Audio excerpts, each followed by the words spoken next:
Heredé $7 millones de mi difunto esposo, y gracias a Dios decidí no contárselo a nadie. En Navidad le pedí $100 a mi nuera para ver su reacción. Ella respondió: «No voy a mantener a una viuda perezosa». La actitud que tomé después la dejó en shock. Me alegra tenerte aquí. Sigue mi historia hasta el final y comenta desde qué ciudad me estás viendo. Así podré ver hasta dónde ha llegado mi historia. Me llamo Nemesia y tengo 63 años.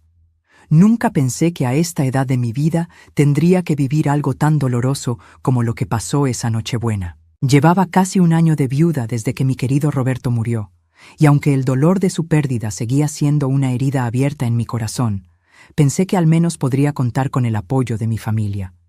Qué equivocada estaba. La casa de mi hijo Carlos estaba decorada con luces navideñas que parpadeaban en el árbol, y el aroma a ponche y tamales llenaba el ambiente. Toda la familia estaba reunida, mis 3 hijos con sus esposas, mis nietos correteando por la sala, y yo sentada en una esquina del sofá, sintiéndome más invisible que nunca. Es curioso cómo después de criar a 3 hijos, de dedicar mi vida entera a mi familia, ahora me sentía como una extraña en su propia reunión. Maricruz, la esposa de Carlos, comandaba la cocina como si fuera la dueña de todo. Siempre había sido así, pero desde que Roberto murió, su actitud hacia mí había cambiado completamente. Ya no era la nuera que fingía respeto por quedar bien con su suegro. Ahora mostraba su verdadera cara, y era fea, muy fea. Durante la cena, escuché cómo hablaba con las otras nueras sobre sus planes para el año nuevo, sus vacaciones, los regalos caros que habían comprado para los niños. Yo permanecía callada, masticando mi tamal sin sabor, sintiendo cómo el nudo en mi garganta crecía con cada palabra de desprecio velado que salía de sus bocas. Fue después de la cena cuando decidí hacer algo que había estado planeando durante semanas. Necesitaba saber, necesitaba confirmar lo que ya sospechaba en mi corazón. Me acerqué a Maricruz, quien estaba en la cocina organizando los trastes sucios como si fuera la señora de la casa. «Maricruz, mija», le dije con voz suave, tratando de sonar casual, «¿no podrías prestarme 100 pesos?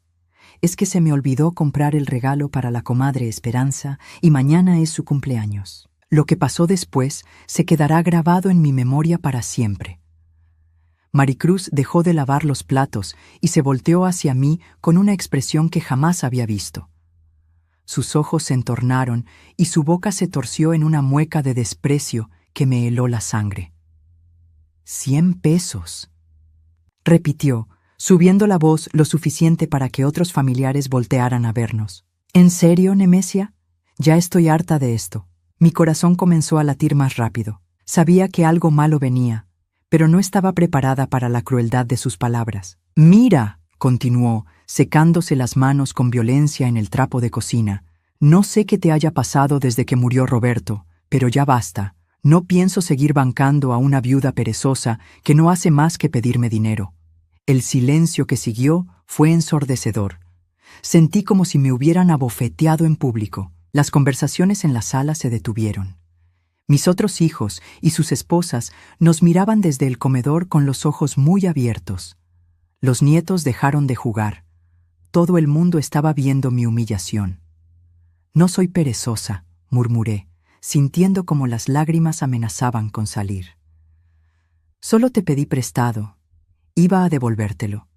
Maricruz soltó una risa amarga que me partió el alma. «¿Con qué? ¿Con tu pensión de miseria? Nemesia, ya es hora de que entiendas tu lugar en esta familia.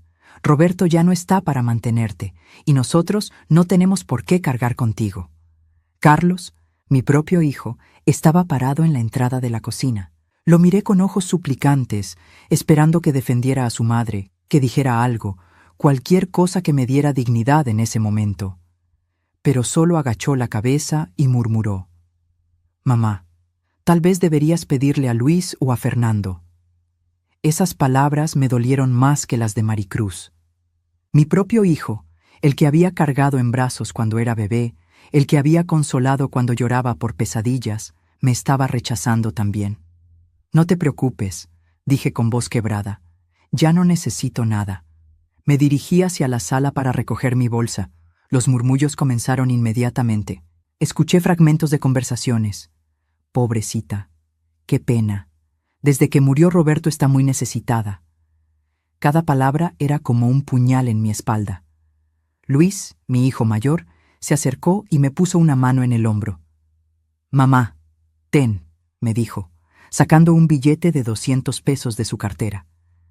«Para lo que necesites». La compasión en sus ojos era casi peor que la crueldad de Maricruz. Me di cuenta de que toda mi familia me veía como una pobre viuda desvalida, como una carga que había que soportar por lástima. Tomé el dinero porque rechazarlo habría hecho la escena aún más patética, pero por dentro algo se quebró para siempre. Esa noche, mientras manejaba de regreso a mi casa en silencio, con las calles navideñas brillando a mi alrededor, una decisión comenzó a formarse en mi mente. Maricruz quería saber cuál era mi lugar en la familia. Muy pronto lo averiguaría, pero primero tenía que contarles sobre el secreto que había guardado durante meses, el secreto que cambiaría todo lo que creían saber sobre mí. Esa Nochebuena no solo marcó el final de mis ilusiones sobre mi familia, marcó el comienzo de algo completamente diferente. Para entender por qué esa Nochebuena fue tan importante, tengo que regresar a marzo del año pasado, 3 meses después del funeral de Roberto. Yo estaba viviendo en una especie de limbo emocional, levantándome cada día sin propósito, sintiendo como si hubiera perdido no solo a mi esposo, sino también mi identidad. Durante 35 años había sido la esposa de Roberto, y de repente ya no sabía quién era yo sola. Fue un martes por la tarde cuando recibí la llamada que cambiaría todo. El teléfono sonó mientras estaba viendo mis telenovelas, tratando de distraer mi mente de la soledad que me comía por dentro. «¿Señora Nemesia Contreras, viuda de Herrera?», preguntó una voz formal del otro lado de la línea. «Sí, soy yo», respondí, inmediatamente preocupada. En mi experiencia, las llamadas formales nunca traían buenas noticias. «Soy el licenciado Mendoza, del despacho jurídico García y Asociados. Necesito verla con urgencia. Se trata de asuntos relacionados con su difunto esposo». Mi corazón se aceleró. ¿Deudas? ¿Problemas legales? Roberto siempre manejó todas las finanzas de la casa. Yo sabía que teníamos la casa pagada y un poco de dinero en el banco, pero más allá de eso, estaba completamente en la oscuridad. 2 días después, estaba sentada en una oficina elegante del centro de la ciudad, con las palmas sudorosas y el estómago hecho nudos. El licenciado Mendoza era un hombre mayor, de cabello gris y modales educados que me recordaba un poco a Roberto. «Señora Contreras», comenzó. Abría una carpeta gruesa sobre su escritorio. Su esposo era un hombre muy previsor. «Sí», murmuré, sin entender hacia dónde iba la conversación. «Me contrató hace 5 años para manejar ciertas inversiones que había hecho a lo largo de su vida laboral. Inversiones que usted desconocía». Mi mente se quedó en blanco. «¿Inversiones?». El licenciado asintió gravemente. Su esposo invirtió sabiamente el dinero de su liquidación cuando se jubiló de la fábrica, además de algunos ahorros que había acumulado durante años. También recibió una herencia de un tío que vivía en Estados Unidos, un hombre que nunca conoció pero que lo había nombrado beneficiario. Yo seguía sin entender. Roberto nunca me había hablado de ningún tío, de ninguna herencia, de ninguna inversión importante. El punto es, señora Contreras, que su esposo me instruyó específicamente que, en caso de su fallecimiento, esperara 3 meses antes de contactarla.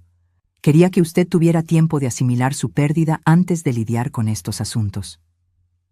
«¿Qué tipo de asuntos?», pregunté con voz temblorosa. El licenciado me miró directamente a los ojos. «Señora, su esposo le ha dejado una herencia de 7 millones de pesos». Por un momento pensé que había escuchado mal. «¿Perdón? 7 millones de pesos, señora, en inversiones diversificadas, propiedades y cuentas bancarias. Todo está a su nombre ahora». Me quedé completamente muda. 7 millones. La cifra era tan absurda, tan imposible, que mi cerebro se negaba a procesarla. Roberto y yo habíamos vivido de manera modesta toda nuestra vida. Él trabajaba en una fábrica de autopartes. Yo cuidaba la casa y criaba a los niños. Nunca tuvimos lujos, nunca viajamos.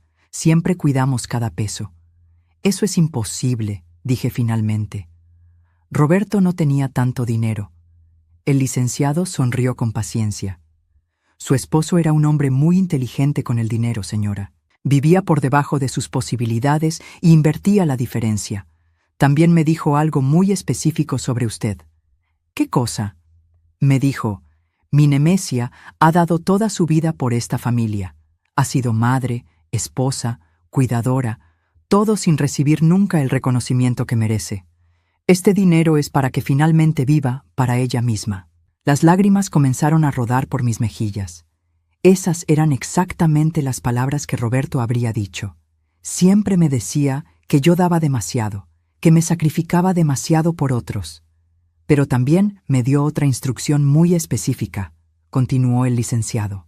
Me dijo que no le dijera a nadie más sobre esta herencia hasta que usted decidiera hacerlo. Quería que fuera completamente su decisión. Durante las siguientes 2 horas, el licenciado me explicó todos los detalles.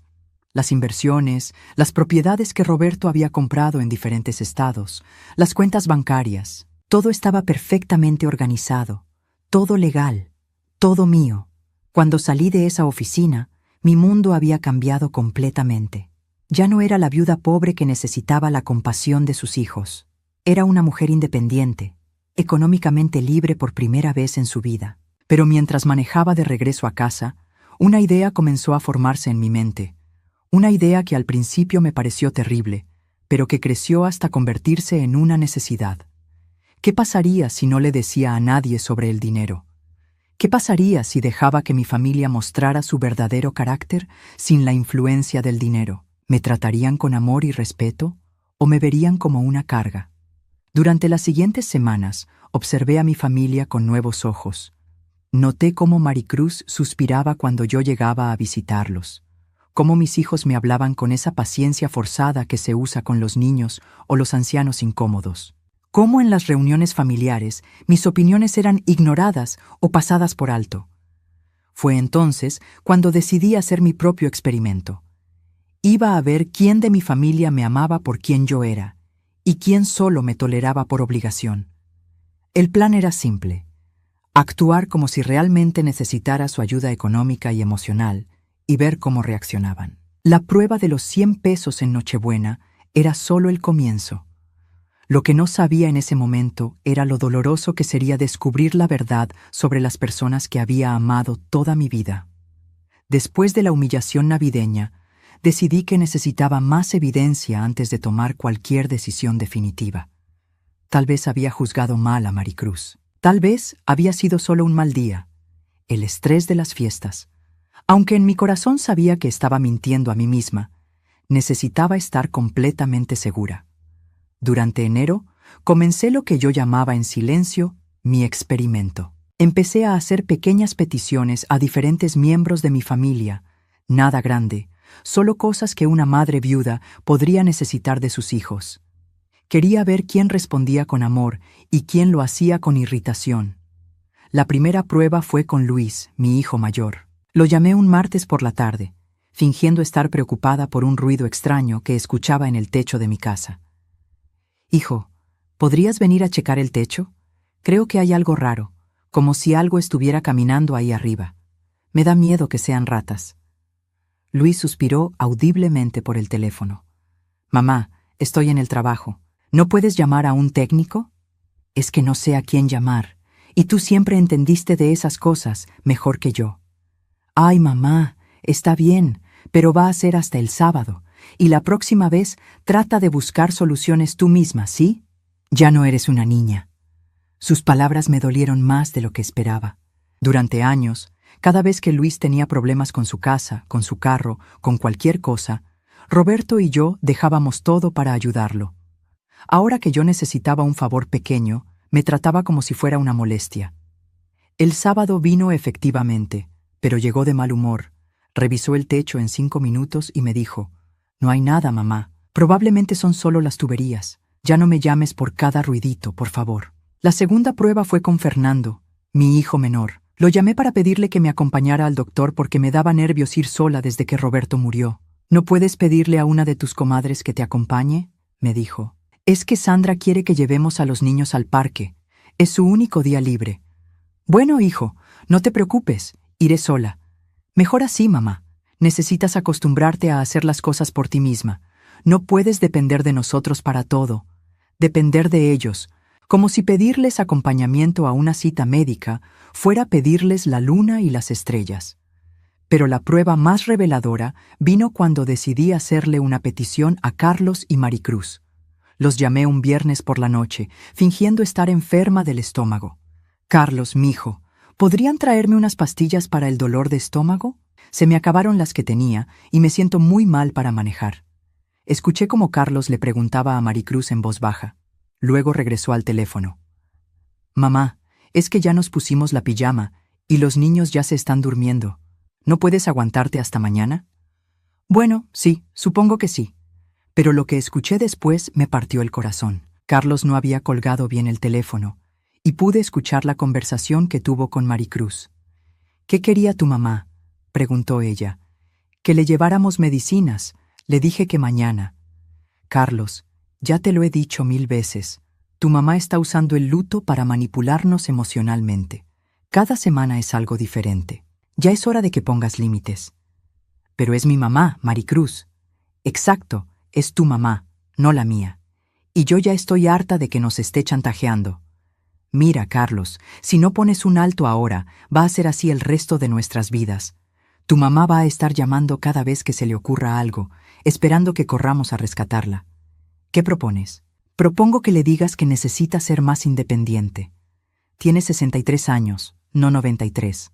Puede manejar, puede ir al doctor sola, puede resolver sus propios problemas. Estamos criando a nuestros hijos, Carlos. No podemos estar criando también a tu mamá. Tienes razón. La próxima vez que llame por algo así, le voy a decir que busque otra solución. Exacto. Y otra cosa, Carlos. Creo que deberíamos empezar a espaciar las visitas. Los niños ya están preguntando por qué la abuela siempre está triste y por qué siempre necesita algo. No es bueno para ellos ver esa dinámica. Colgué el teléfono con manos temblorosas. No era solo que no quisieran ayudarme, era que habían estado hablando de mí a mis espaldas, analizando cada petición como si fuera parte de una manipulación calculada. Maricruz había estado convenciendo a mi propio hijo de que yo era una carga emocional que había que manejar. Durante las siguientes semanas, todo cambió. Las llamadas de Carlos se hicieron menos frecuentes. Cuando lo visitaba, Maricruz me recibía con una sonrisa tensa y me hacía sentir como si fuera una visita no deseada que había que tolerar. Los niños, mis propios nietos, empezaron a actuar diferentes conmigo, más distantes, como si hubieran sido entrenados para no mostrarme demasiado afecto. El punto de quiebre llegó un domingo que fui a comer a casa de Carlos. Maricruz había preparado mole, mi platillo favorito, pero cuando me senté a la mesa me sirvió una porción diminuta. «Ay, perdón, Nemesia», dijo con una sonrisa falsa.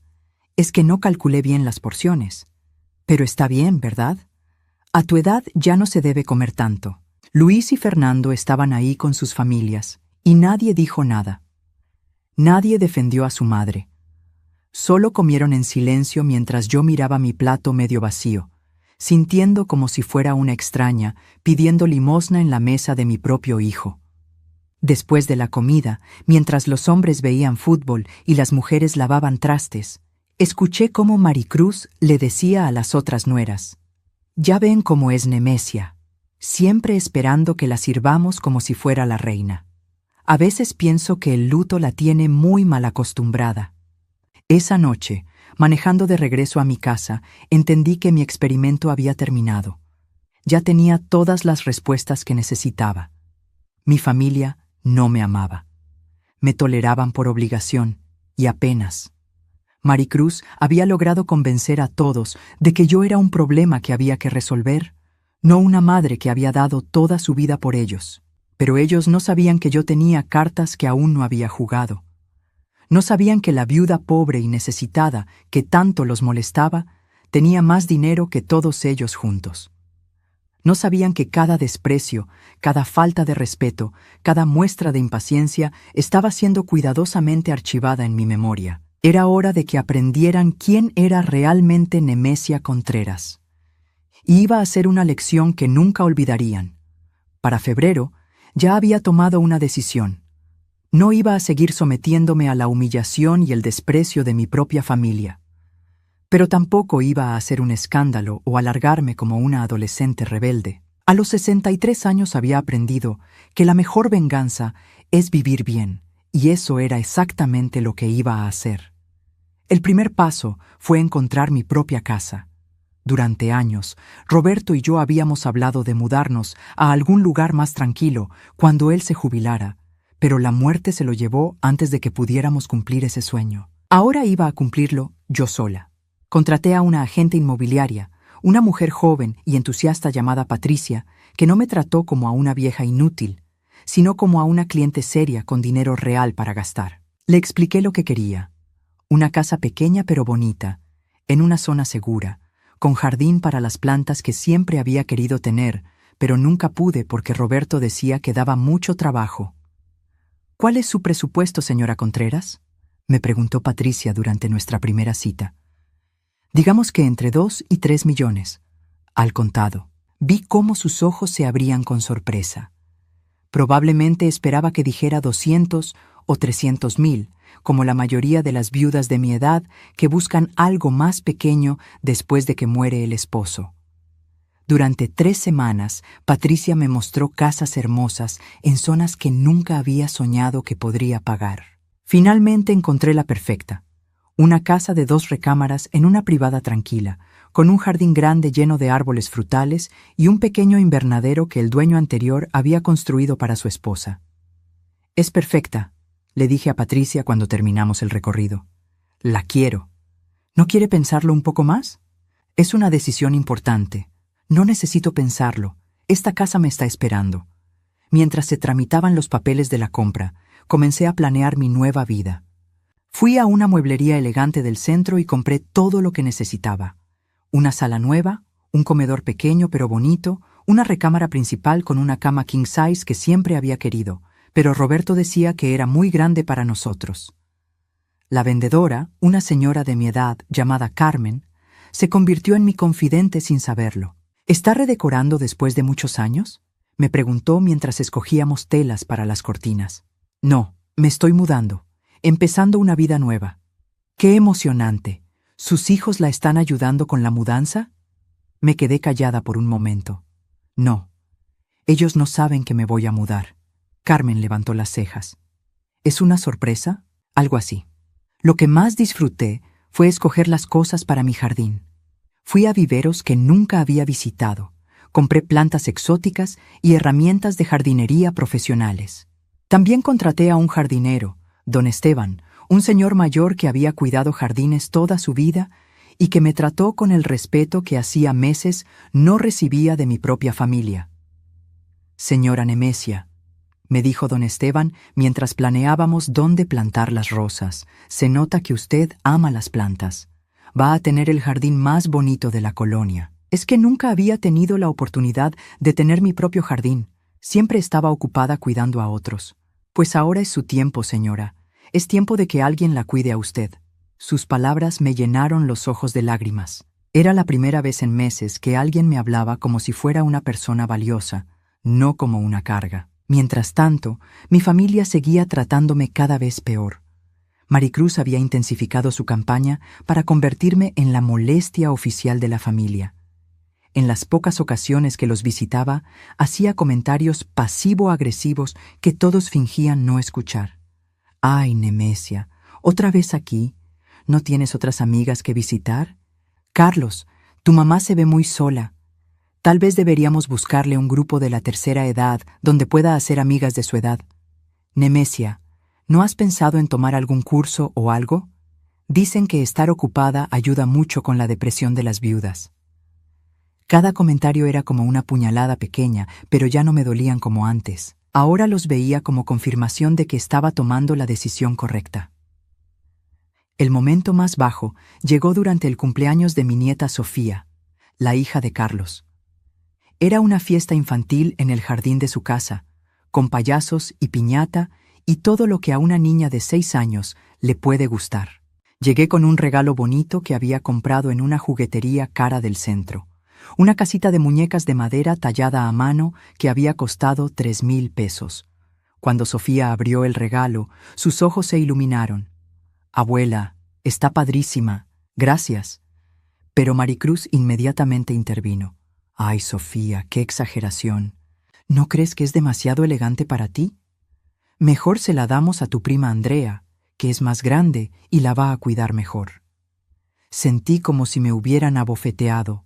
No solo había rechazado mi regalo, sino que había hecho que mi propia nieta sintiera que no era lo suficientemente buena para recibirlo. «No, Maricruz», dije con voz firme. «El regalo es para Sofía». «Ay, Nemesia, no te pongas difícil. Sabes que Sofía es muy descuidada con sus juguetes». Carlos, como siempre, no dijo nada. Luis y Fernando tampoco. Dejaron que su madre fuera humillada por una mujer que no tenía derecho a decidir qué regalos podían recibir mis nietos. Esa noche, mientras Sofía jugaba tristemente con una muñeca barata en lugar de su casita nueva, tomé una decisión final. Ya no iba a someterme a más humillaciones. Ya no iba a pretender que era la abuela pobre que tenía que aceptar cualquier migaja de atención que me quisieran dar. Cuando llegué a mi casa esa noche, llamé al licenciado Mendoza. «Licenciado, necesito hacer algunos cambios en mis documentos legales». «Por supuesto, señora Contreras. ¿Qué tipo de cambios?» «Quiero hacer un testamento nuevo y quiero que me ayude a estructurar mis finanzas de una manera muy específica». Durante la siguiente hora le expliqué exactamente lo que quería hacer. El licenciado escuchó en silencio, haciendo notas ocasionales. «Señora Contreras», me dijo finalmente, «¿está segura de esto? Son decisiones muy drásticas». «Licenciado, tengo 63 años. He pasado los últimos 40 siendo lo que otros querían que fuera. Es hora de que sea quien yo quiero ser». «Entiendo. ¿Cuándo quiere que empecemos con los trámites?» «Mañana». Esa noche, por primera vez en meses, dormí profundamente. Ya no era la víctima de las circunstancias. Era una mujer con un plan, con recursos y con la determinación de vivir el resto de su vida con dignidad. Mi familia había decidido que yo no valía la pena. Muy pronto descubrirían el verdadero costo de esa decisión. La oportunidad perfecta para mi revelación llegó de manera completamente inesperada. Carlos me llamó un martes por la mañana, con una urgencia en la voz que no había escuchado en meses. «Mamá, necesitamos que vengas a la casa hoy en la noche. Es importante». «¿Qué pasó, hijo?» «Es sobre tu futuro, mamá. Maricruz y yo hemos estado hablando con Luis y Fernando. Creemos que es hora de tomar algunas decisiones importantes sobre tu situación». Mi situación. Como si fuera un problema que resolver, no una persona con sentimientos.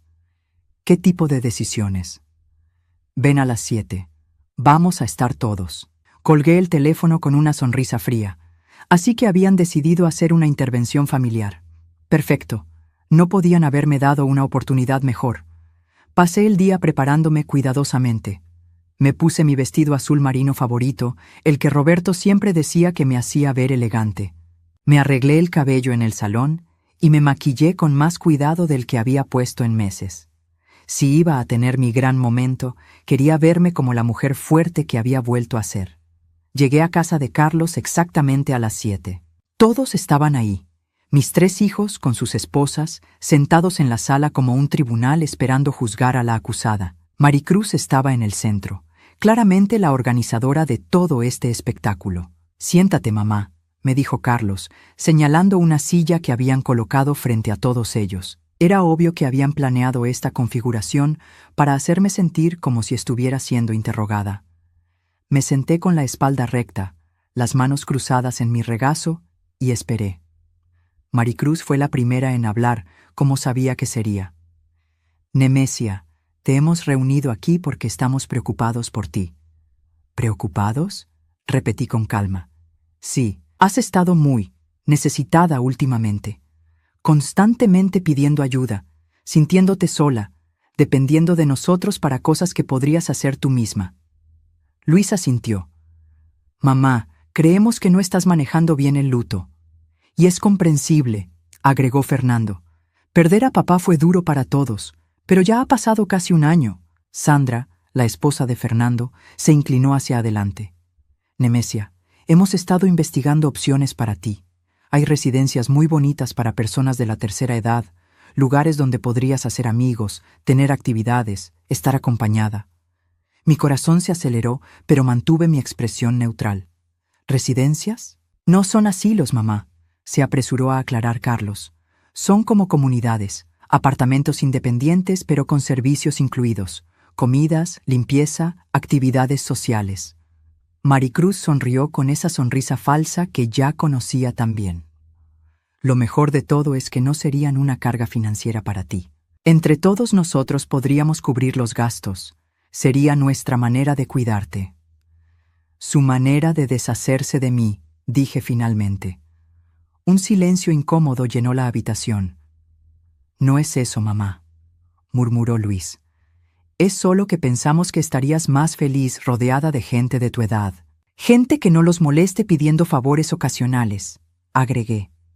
Maricruz suspiró dramáticamente. Mira, Nemesia, seamos honestas. Desde que murió Roberto, has estado dependiendo demasiado de nosotros. No es saludable para ti ni para nosotros. ¿Y cuál es la alternativa? Ya te lo dijimos.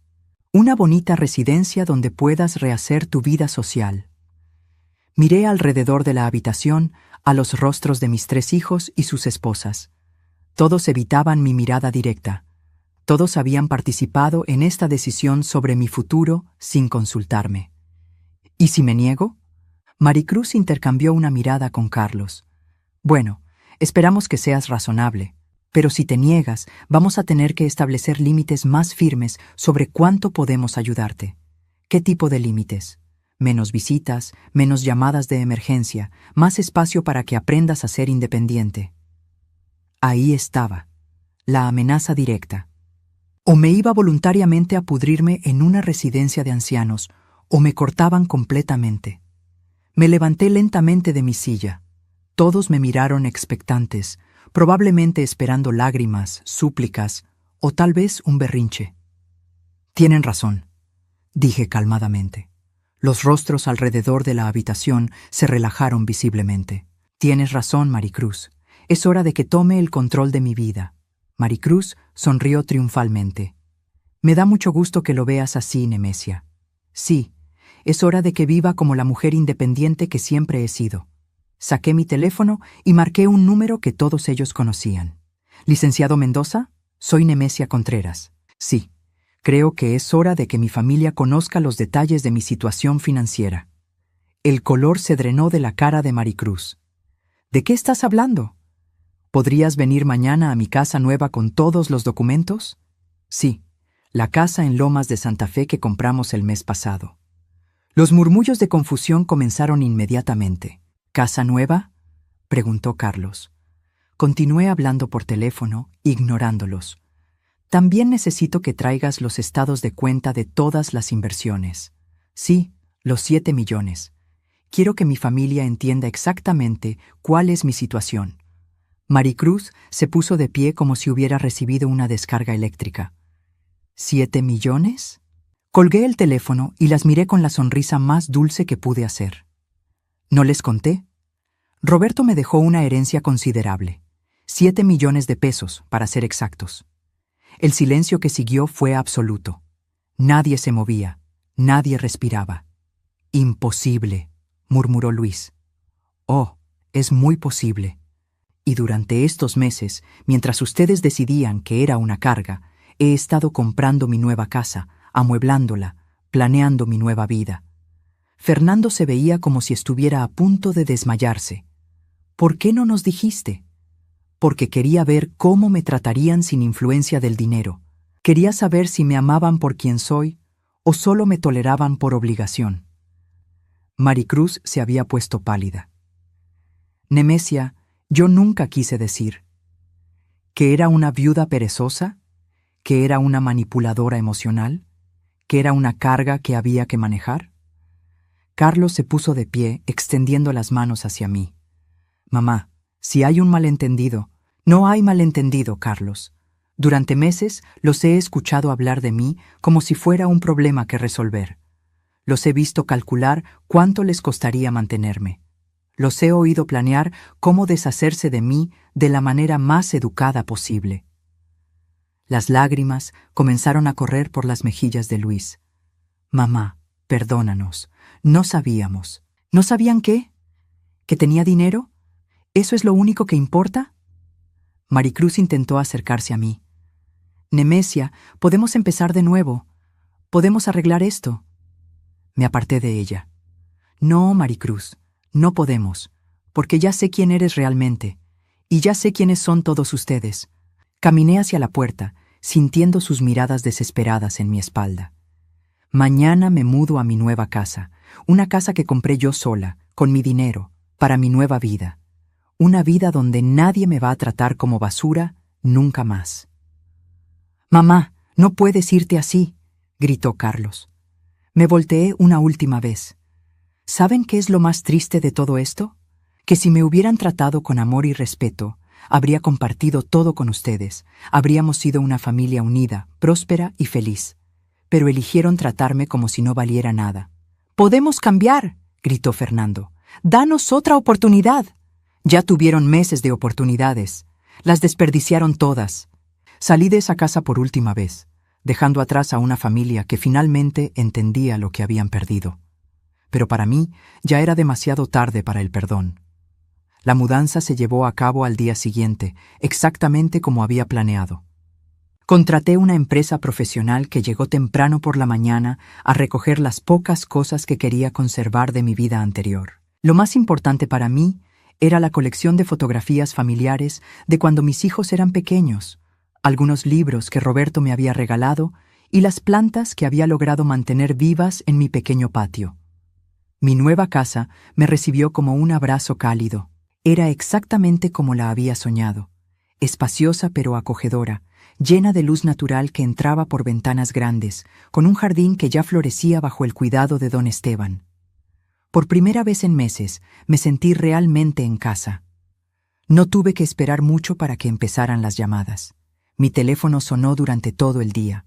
Primero Carlos, luego Luis, después Fernando. Todos con voces quebradas, todos pidiendo perdón, todos queriendo explicar lo que había pasado la noche anterior. Decidí contestar solo una llamada, la de Carlos, porque necesitaba dejar las cosas perfectamente claras. «Mamá, por favor, tenemos que hablar. Anoche estábamos todos muy confundidos, muy sorprendidos. No era nuestra intención lastimarte». «Carlos», le dije con voz calmada, «siéntate y escúchame muy bien, porque esta va a ser la última conversación que tengamos sobre este tema». Escuché cómo se quedaba callado del otro lado de la línea.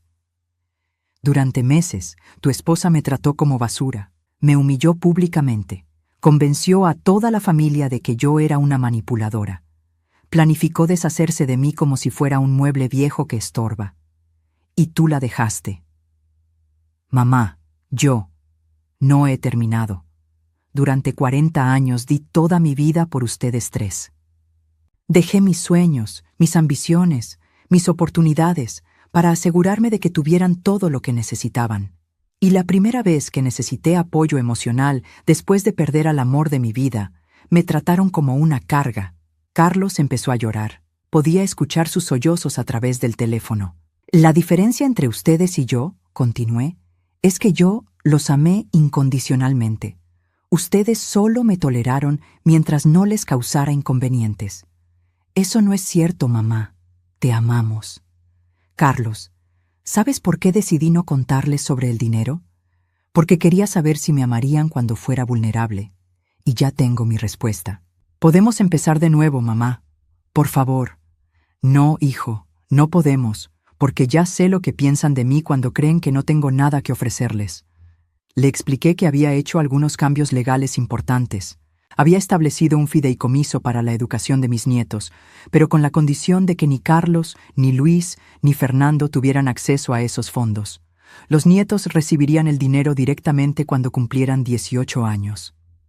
«¿Y nosotros?», preguntó con voz quebrada. «Ustedes ya decidieron que no me necesitaban en sus vidas. Yo solo estoy respetando esa decisión». Después de colgar, apagué mi teléfono y decidí disfrutar mi primera noche en mi nueva casa. Preparé una cena especial solo para mí. Abrí una botella de vino que había estado guardando para una ocasión especial, y me senté en mi nuevo jardín a ver las estrellas. Los siguientes días fueron un torbellino de libertad. Pude hacer todo lo que había querido hacer durante años, pero nunca había tenido tiempo porque estaba demasiado ocupada cuidando a otros. Me inscribí en una clase de pintura al óleo, algo que siempre había querido aprender. Compré una bicicleta y empecé a explorar mi nueva colonia. Contraté a una maestra de inglés para tomar clases privadas, porque siempre había querido viajar, pero Roberto decía que no tenía caso aprender inglés a nuestra edad. La transformación más grande fue en mi jardín.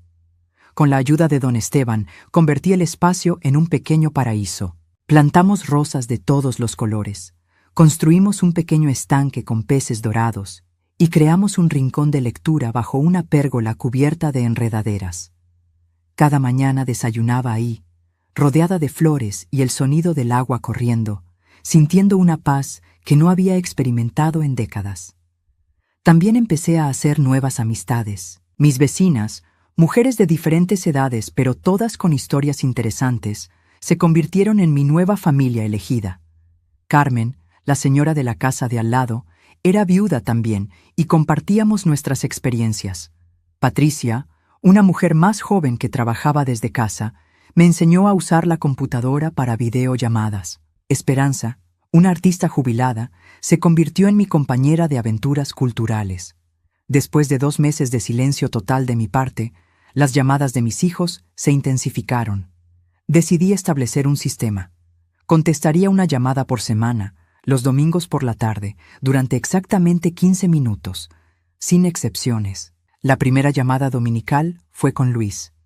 «Mamá, los nietos te extrañan mucho. Siguen preguntando por qué la abuela ya no viene a visitarnos. Pueden venir a visitarme cuando quieran. Mi puerta está abierta para ellos. ¿Y nosotros?»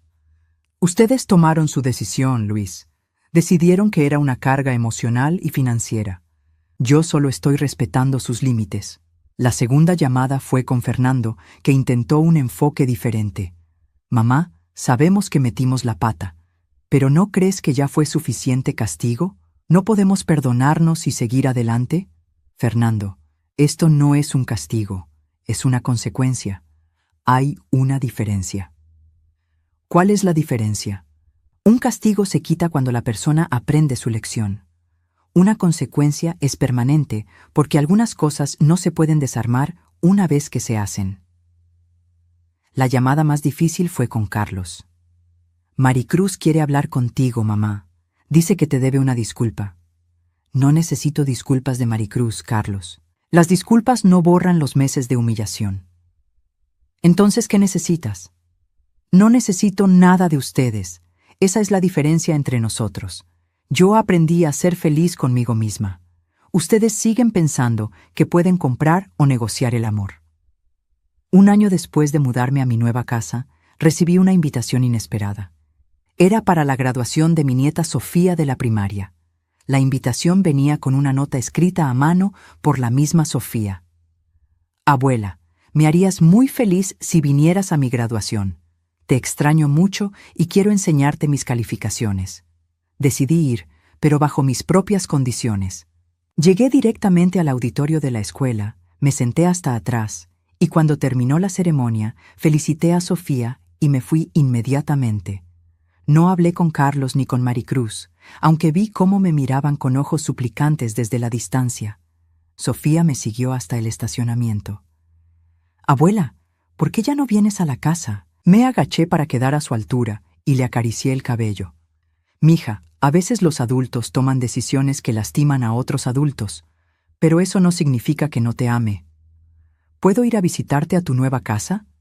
«Por supuesto, cuando quieras». «¿Papá y mamá pueden venir también?» La miré a los ojos, esos ojos inocentes que no entendían las complejidades del mundo adulto.